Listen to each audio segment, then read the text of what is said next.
Oh, congratulations. What a powerful moment and what a powerful film. You should all feel very proud. We feel extremely fortunate to have this opportunity to have not only Amanda and Anita, but to have Chloe, Lily, and Sadie with us for this very special evening. And I would love to start maybe with you, Amanda and Anita. It's such a powerful coming-of-age story about these very courageous women created by empowered women. And so I would love to, for our audience to learn a little bit on the genesis of how this project came about and your collaboration. If you could maybe say a few words, just begin. Sure. Well, I think you should know that Chloe is my niece. Hello. Is it not working? It's working, right? That was my mom, by the way, telling me I wasn't projecting. Chloe is my niece.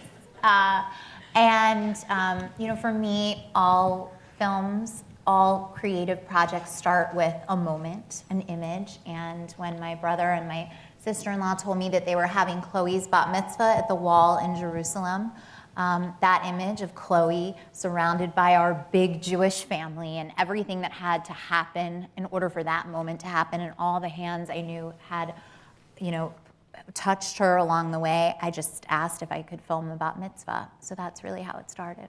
Wonderful. And Anita, how did you get involved? If you could, was this your first collaboration with Amanda? Yeah, Amanda and I were connected through a mutual friend who had an inkling that we, might bring, be able to work together on this. And at that point, Amanda had been following Lily, Sadie, and Chloe for a while now. They were sort of putting together the footage and seeing where the story was going to go, and just starting to talk about maybe going to China together and what that might look like. And I had just come off of filming in China for my previous film, The Farewell, with Jane, a fellow producer on this movie. And we were also like, what can we do together again? And so it was just sort of really fortuitous timing that we were connected at this sort of pivotal moment for the film. And I remember watching the sizzle reel that Amanda had put together then and just immediately cried in the room, didn't even bother to hide it and was like, yeah, I think I have to help, her tell this story.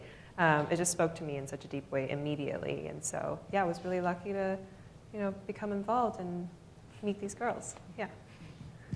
And Chloe, Sadie, and Lily, this is such a personal journey for each of you. And it was so brave of you to share it in such a public way.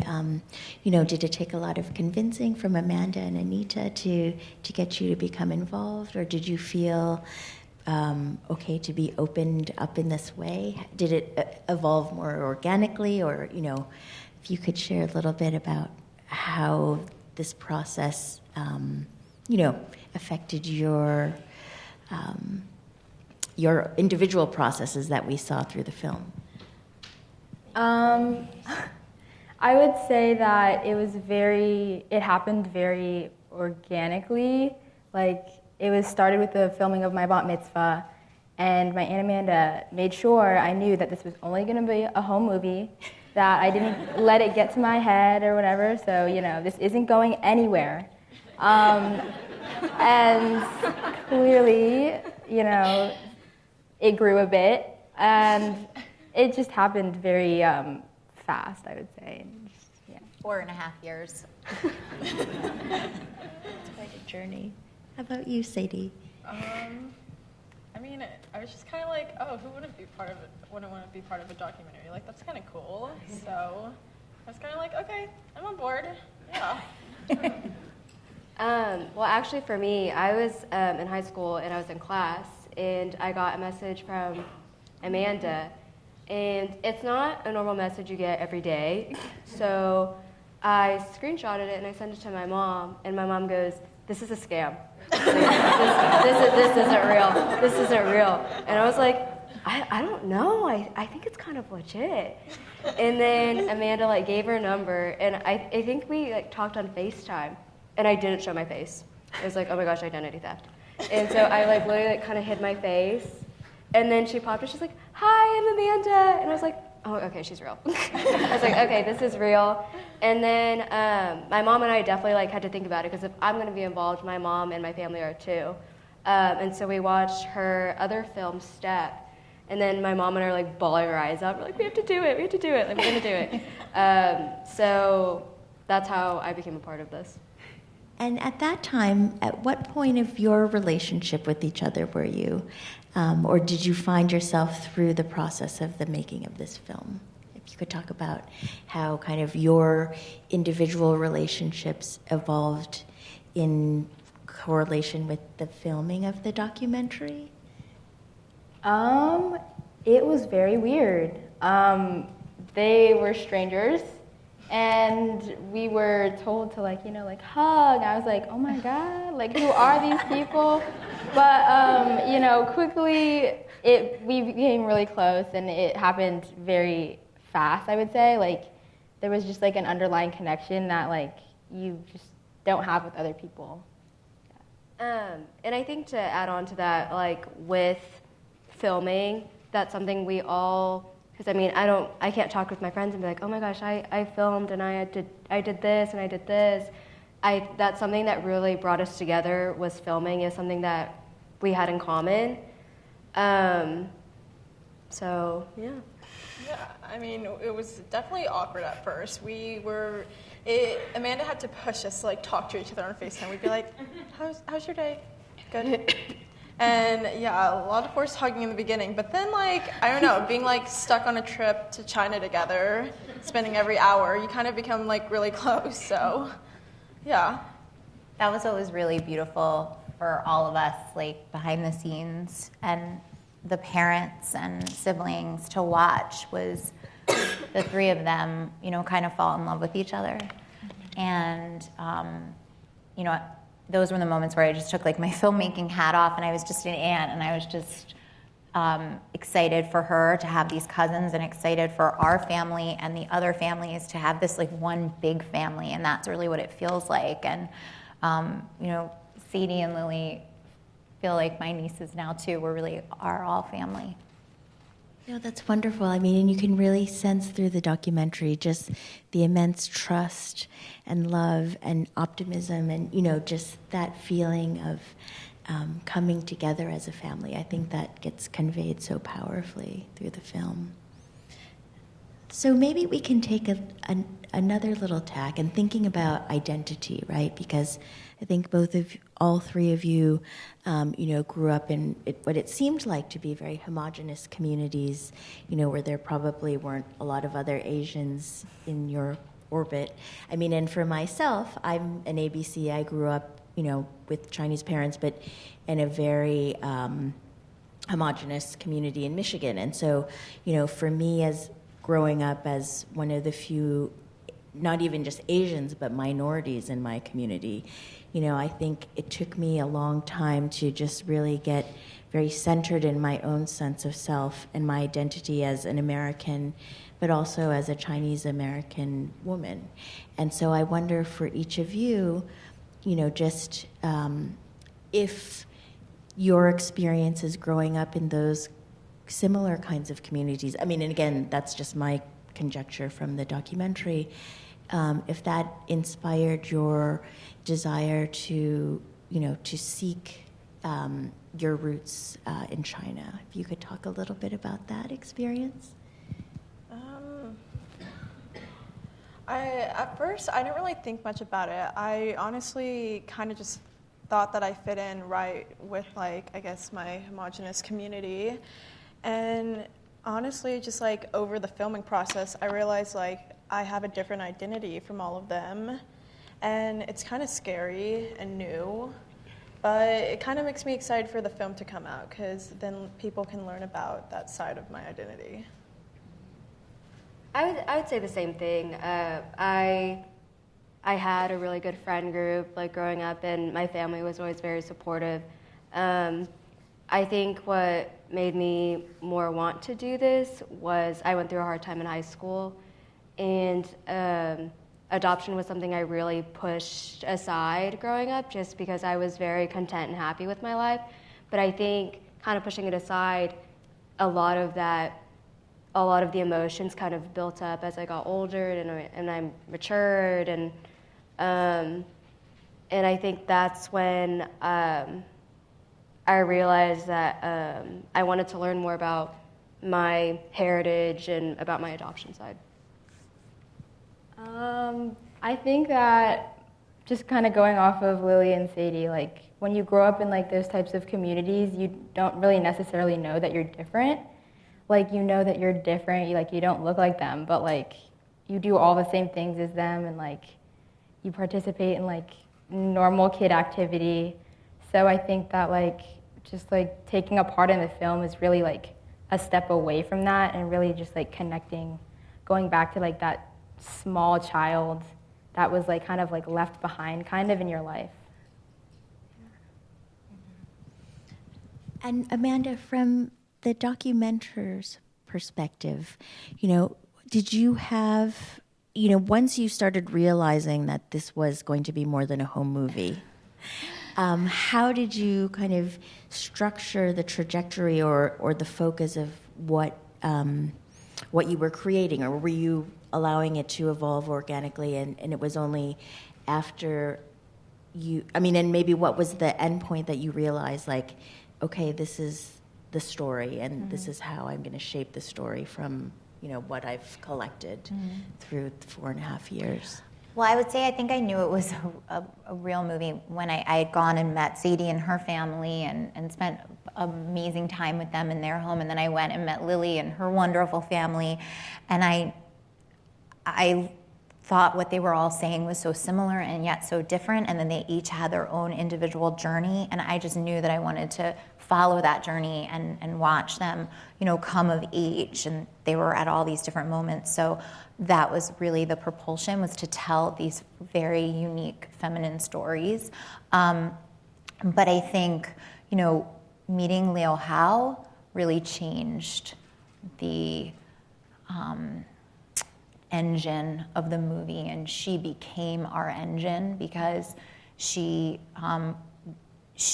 led us on this odyssey that we did not totally expect, and it was one of self-discovery and watching her work, and then having her be so connected to the girls in such a personal way. And that was, that's what happens in documentaries. You just don't know what's going to happen. And that moment on the bridge when she tells the story about her family, that was the first time I heard that story. And her name, she said, my name is Leo Howe because it means, my grandmother gave me the name because it means everything will be okay. And that was when I thought, okay, like, I need to really, she's going to lead us on the journey, and I need to follow her, and she will take good care of them, and she will take good care of these families, and whatever she says, I'm going to be there for. That's fabulous. And in speaking about the families, I think adoption and this whole journey is complicated for everybody. It's not just for, Chloe, Lily, and Sadie, but I think, their families were so generous and open and vulnerable also, because, you don't know what you're going to find, or how it will affect people emotionally, and how it will change your families. And I wonder if you could all speak to kind of, has your relationship with your parents changed at all through this experience? Or, if you could talk a little bit about that evolution as well, because it's not just about this journey of searching, but also of developing. Their parents are here, so they may not. I know. Well, we'll do that. If you feel comfortable to share that. I'll start. My mom might even cry. I don't know where she is, but she might cry. My mom and I have always had a really strong connection. She has always been open and very supportive of my decisions and everything I decide to do with my life.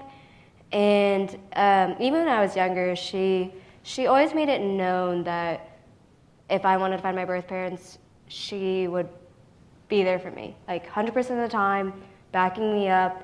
And she never made it about herself. Like, my mom was always so selfless. And she would always be like, I will be here for you. Like, this is about you and like your experience and your emotions. So I would say that my mom's and I's relationship hasn't changed. I think it's more grown.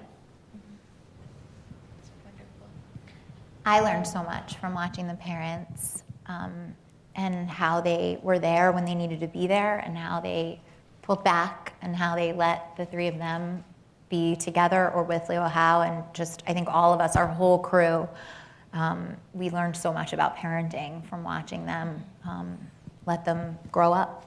And also about being a family, because I think one thing that's so important about this documentary is that you create your family just as much as you are born to them or that you're related by blood, you know? And I think that all of us, especially in this time, you know, we really need to come together and you know, create families for ourselves in our communities. And I think I'll ask you a question, Anita, because so many of the films that you have been focusing on are really about empowerment and about family as well. And so maybe if you could talk a little bit about the elements of this documentary that really spoke to you, or that, you know, that you find most compelling. I think there were so many things about their stories that inspired me right away. And I think one of the strongest things is this, this opportunity to witness this coming of age process as young women. I mean, I was once a young woman. I think I'm still kind of a young woman.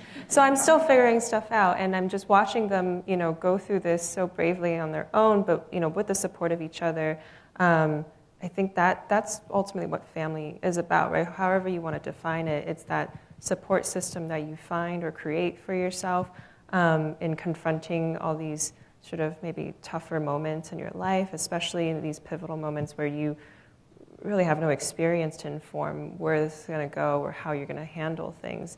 So I felt like, you know, especially now more than ever, right, it can be very easy to feel alone in tough moments. And I think hopefully, you know, this film can, you know, kind of remind people that it is, you're able to reach out or inspire people to reach out. We really want this film to be something you can watch with, you know, who you even want to watch it with, and have those conversations between generations, between, you know, differences or similarities, but really come together around the idea that, you know, we can kind of be there to support each other through these things. And I think there's such a sense of empowerment also, right? I mean, you know, growing up, again, in the United States as a Chinese woman or girl at that time, you know, there really weren't so many, until very recently, role models to aspire to or to see, you know, that person looks like me or I can relate to that. And I think, you know, what the three of you have been able to achieve through your participation and for being so vulnerable and open about your stories is going to be so inspiring to so many young girls and young women. And so I'm wondering if there's any kind of specific message or idea that you are hoping that others can learn or be inspired by through your participation in this film. I would say something I would want people to get out of this film is just how interconnected everyone's stories are. I think especially watching it like the second time around, just like seeing like how much like you have an impact on other people is just so crazy. Like I'm thinking specifically of Mr. Chen's daughter and how like guilty she felt for being able to like have or like live a life with her parents, and just like the existence of like knowing her sister is out there is, I don't know, I just think that you have such a powerful impact whether or not you're in someone's life or you're not physically in their life. So. I would definitely say it's a really scary journey. Like, it's a lot of emotions that you didn't know you even had, a lot of stuff you'll open up and dig up, but also, I mean, like, there's like a few little treasures you'll dig up too along the way. Like, I got to meet all these lovely ladies, and that has been so amazing. And yeah, it's been easy, and it's been also really difficult too at the same time, but I'd say it's worth it in the end. Going off of what Sadie said, sorry, I'm thinking. I had something in my head, I just kind of lost it. I think it is important to be open-minded, and I think it's also important to make sure that your mental health is a priority because, maybe for all of us, but especially for me, this opened up so many different emotions that I never thought I had, and it really reached a point that I didn't expect, and I think it really pushed me out of my comfort zone. But I think what I want out of the movie is for adoptees to understand it's okay to be sad, confused, or upset because it is hard to handle all these emotions at once. So I hope they know that it is okay to have all these emotions and that they aren't alone. No, that's really wonderful, all three of you. And Anita, just this idea of, agency for Asians in cinema. Have you found through your professional career a shift in kind of being able to have a seat at the table and having a voice? If you could maybe speak to that a little bit as somebody working in the field. Sure, yeah. I think, just speaking about maybe the industry in the U.S., right? I think Asian American stories are finally having that moment that it's long deserved, but, been eluded for all the wrong reasons. Even just the past few years alone, the kind of changes have been quite monumental, and it took, a few of those projects to finally break through in a big way and to kind of showcase the power of the community when it comes together. And I think what I'm really excited about, and even this film was part of, an opportunity here to tell more different kinds of stories about the community, right? Whether it is fiction film, nonfiction film about young women, whoever it is, I think there's just so much more to mine from, and I think I'm really excited about more young filmmakers to come out and finally feel empowered to, take that center stage. I'm excited to see how they're going to keep telling their stories. I think it's just all the shapes and sizes that are finally, going to kind of come out and find their way to reach their audience. I think there's sort of no better time for that to be happening. And I think from your perspective, Amanda, with Found and with Step, which is also a bit of a coming of age and kind of, young women coming together, that seems to be a resonant theme in your work, and maybe if you could speak to that a little bit as well from your perspective. I'd say every one of my projects is a story of a woman coming of age. I always joke I have a closet full of ideas and they all have that theme in common. I feel it's important to be someone who tells stories of the heart, and that's really what I strive to do, and speak to people that may not feel they're always spoken to, and for to just really be there to present just the truth, just what the facts are and what is happening, and not put any opinion on top of it, but to tell human stories. That's really what I want to do. That's what I hope we've done with Found, not just these young women's stories, but those stories of the nannies and the stories of the parents. And just to see China, and just to see those images and what it is and what it's like, and not have it be a news story, and just have it be pictures and portraits of people's lives. There's an ancient Chinese proverb that I love about the invisible red thread, and in Judaism, red ribbon is good luck too. And we're all connected by this thread. When you're born, it's tied around your ankle, and the thread may, tangle, it may stretch, but it will never break. And I really feel that, we are all connected in that way. And if you follow that red thread and you have the courage, it can really be an amazing journey.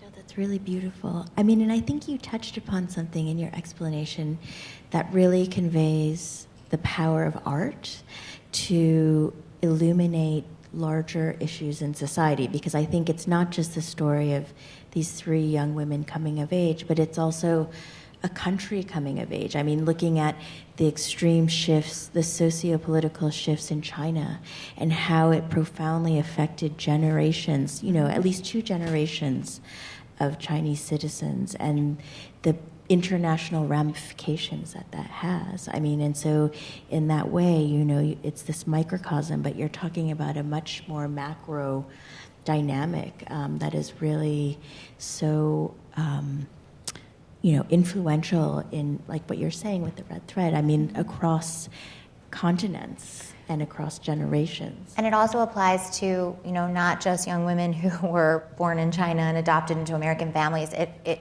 applies to anyone who has been adopted, who has, a past they have a question mark, whether it's a parent they didn't know or, whatever the story may be. Like, I just feel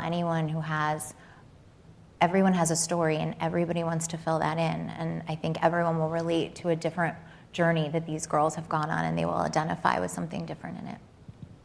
No, certainly. I mean, and from the journey that, from the point that the documentary ends, for each of you, Chloe, Lily, and Sadie, have you continued to search for your birth parents, or are you, has your connection to your, ethnic heritage grown, or do you feel like it was, you satiated that part of that inquisitivity, and you feel more at peace now? It would be interesting to hear how this journey has continued to reverberate in your life, if it has. I would definitely say, like, I've learned more about my identity and trying to find my roots, and realizing that I'm different, but like that can also be a good thing. But honestly, the journey, it was a lot of more emotions than I expected at first. I didn't really think about it all too much at first, but it opened up a lot, and I'm not open to like not finding them, but I don't think I want to put in as much energy as I did. Just want to focus on like the people around me now and everything. For me, my emotions were pushed very far beyond my comfort zone, kind of like what I talked about earlier with meeting Mr. Chen. That is something I'm still processing to this day. That was, and it still is, that was the hardest thing I've ever done. And I don't think I could ever go through those emotions again. That was just really hard for me, and it was super heavy. So right now, I would say I am not wanting to find my birth parents as of right now. I mean, my DNA is already out there, so if something pops up, I'll be open-minded to it. But that is not something I want to do right now or for a while. I think going to China with Chloe and Sadie, that trip was very healing for me. From high school, whenever I was upset about my adoption, it was a great healing process for all of us, I think. And it's kind of like it put like a Band-Aid on all the wounds and everything. So yeah, that's kind of it. For me, I would say that it is definitely a very emotional ride. It's a very emotional journey.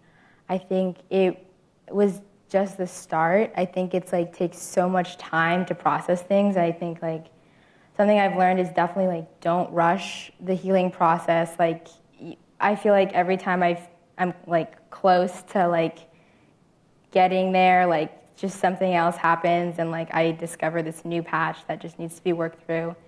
I'm not looking for my birth parents at this time, but I think that for Lily, this has definitely been a healing process, and I think it's just the very beginning of it for me. I mean, there's just so much to work through. And Amanda, your experience being a mother, had that shaped kind of how you approached the project, and the angle that... Yeah, I mean, it's very emotional for me too. The girls know that. When they're crying on camera, I promise you I am crying off camera. I'd say like the night that Lily was talking to Liu Hao and she didn't want to look at the pictures of Mr. Chen, Lily and I went off and I just looked at her and I was like, we always put, and I'm really proud that the girls' emotional well-being was the most important thing above any filmmaking, and they knew that I, loved them and I wanted them to be okay, and the movie was secondary to that. So that night I looked at Lily and I said, I was scared. I was like, this is not a good idea. This is not good. And I looked at her and I said, we can stop. Let's just we can stop right now. And she looked right at me and she's like, no way. We are not stopping. Like, we are doing this. And these young women gave us strength, all of us, to keep going and to tell their stories, because it is so important that their stories are heard for so many people. And we're so excited for Wednesday. I said the wrong day the other day. I literally don't know what day it is. We've been, running around the world, but I'm excited for the world to see this on Wednesday, and that's why we're so excited Netflix is our partner, because it really has the chance to have the biggest impact. And even though that is scary for all of us, as a mother, as an aunt, as surrogate aunt, I know that it's going to have a big impact. Well, it really had a big impact on me, and I'm sure on our audience as well. And I'm positive that it will have a really powerful presence in the world. So I really want to thank all of you for this gift that you've given to us and for your time.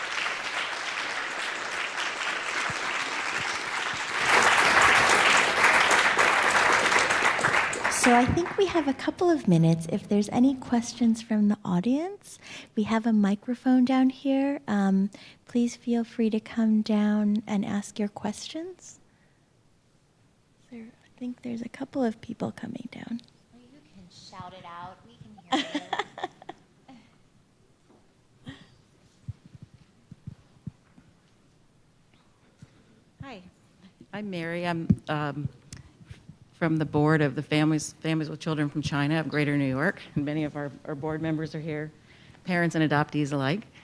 And first, I'm also an adoptive mom of 4 daughters from China. They're from Guangxi province, which is right next door to Guangdong. And I first of all want to thank the girls for sharing their stories. It's a wonderful gift to us and to our kids, and also thank the parents as well for allowing that to happen. We really appreciate it. I talk to my daughters a lot about identity, and we talk a lot about what they're not. They're not fully Chinese, they're not fully American. And we finally come around to talking about what they are, which is Chinese adoptees. That is an identity, a positive one. And you guys are in the vanguard of that, and you are pioneering what that means. It's a new kind of Chinese, it's a new kind of American. So we're really proud when we see this kind of journey, and thanks for that.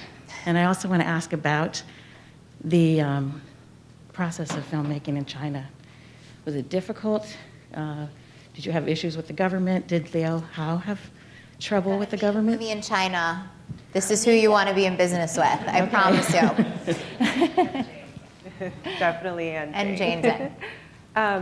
I think we knew going into it that if we're going to bring like 25 people to China together, we better have all our ducks in order. And so again, thanks to Jane and the team that we put together on the ground in China, we talked to every organization we needed to talk to get every permit we needed to, and through that process, also working with Liu Hao actually. And with the families, shaped the itinerary of China together. We knew some of the places we had to go, but we also wanted to leave room for exploration and, surprise and discovery. So I think the challenges were kind of ultimately normal challenges with filming a documentary and rallying around a crew of 25 people. I think thankfully now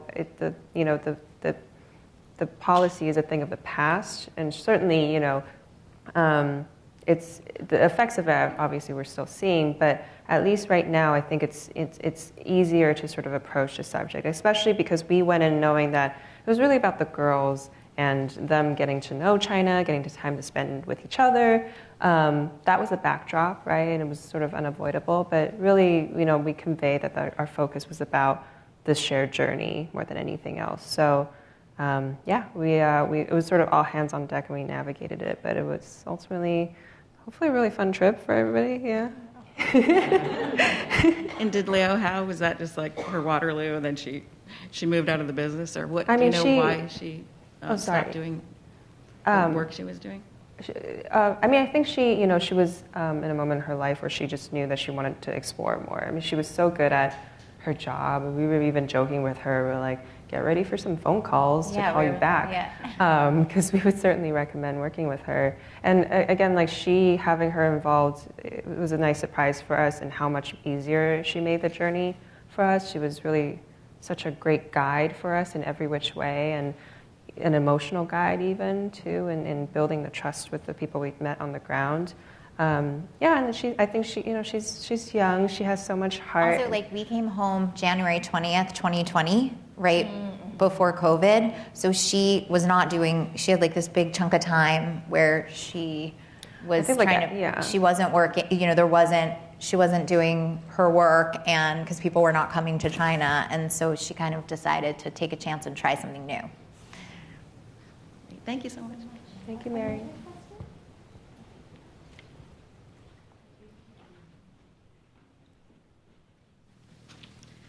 Hi there, I'm Zana. I'm also a director and filmmaker, and I'm also a Filipinx adopted person. So I really appreciate you three for sharing your stories with other adopted and fostered and trafficked folks like myself and like us. And I guess I'm curious, for folks who are about to embark on this process, or I guess who've been processing it for their whole lives but haven't gone as far as you have so far, what kind of advice do you have to offer, or would you like to offer based on this experience for those of us, myself included, who are maybe a little bit farther behind or at different stages in this process? And thank you again so much.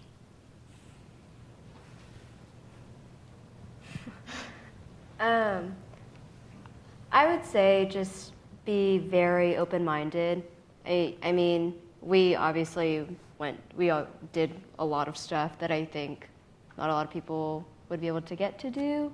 But also, I think one thing that we can relate to is the emotions, is to really take care of yourself and your mental health.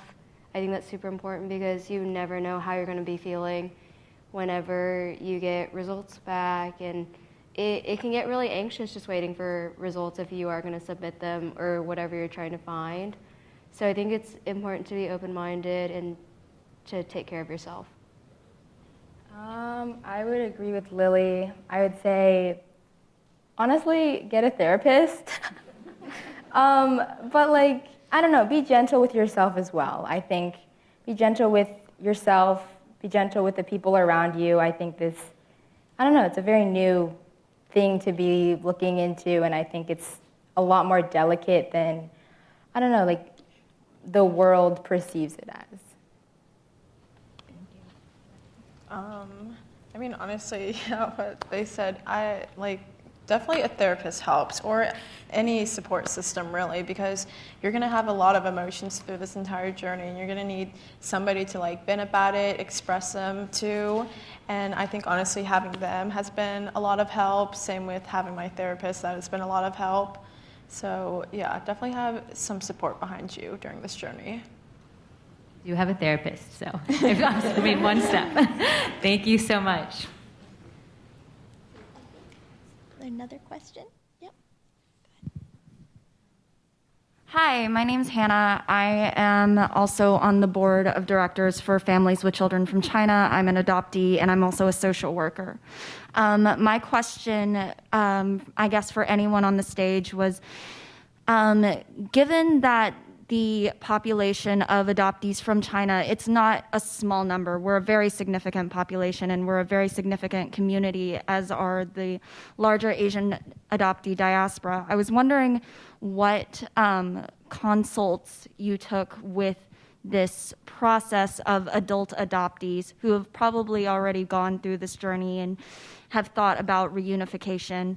And I was wondering if they were consulted throughout this film. Actually, I worked with 2 social workers who specialize in adoption, and I consulted with them actually when I first started from the very beginning, and they were extremely helpful. We also, my associate producer, Sandy, who was also my head of research, we spoke with a lot of different professors.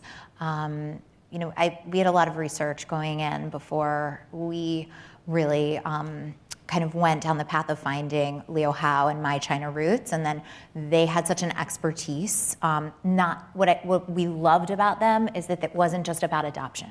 It was about immersing yourself in the culture, going into these villages, being prepared to go into these villages, speaking with people face to face, and maybe not someone who is directly connected to you, but getting a sense of what happened and getting to hear it for yourself instead of seeing something on the news or in a book or in a magazine. And so that was really the best piece of advice we got, and then we were just really lucky to join forces with them. So yeah. I think we have one last question for the evening. Thank you. Yeah, just still recovering from that. It was so emotional and so fascinating and so well done.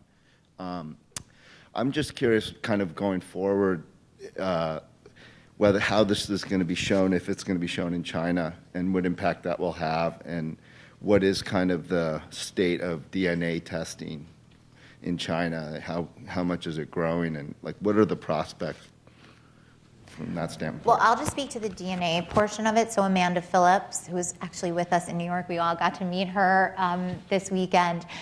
She actually put her DNA on 23andMe and then was contacted by the Chinese company that is the 23andMe of China, and they asked her if they could take her DNA and put it on their website. So that's how that happened for her.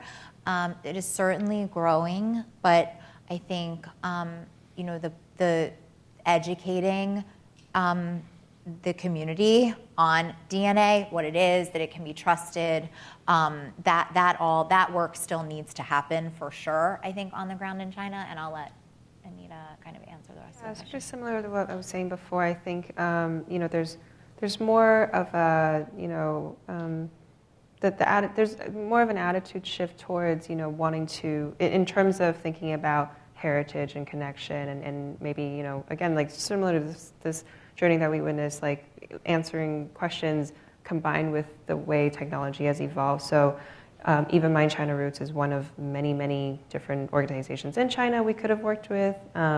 There's a lot of DNA companies that they also work with themselves as tools. So the tools are all out there, and I think it's actually quite active and probably increasingly more active.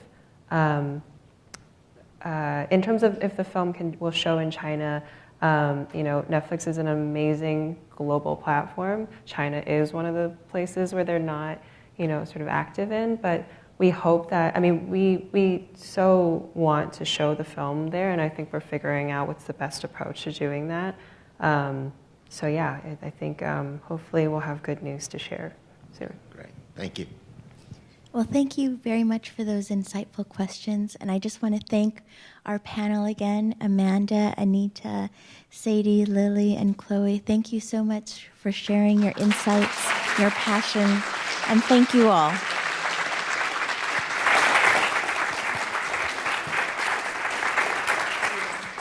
Have a wonderful evening. Thank you very much.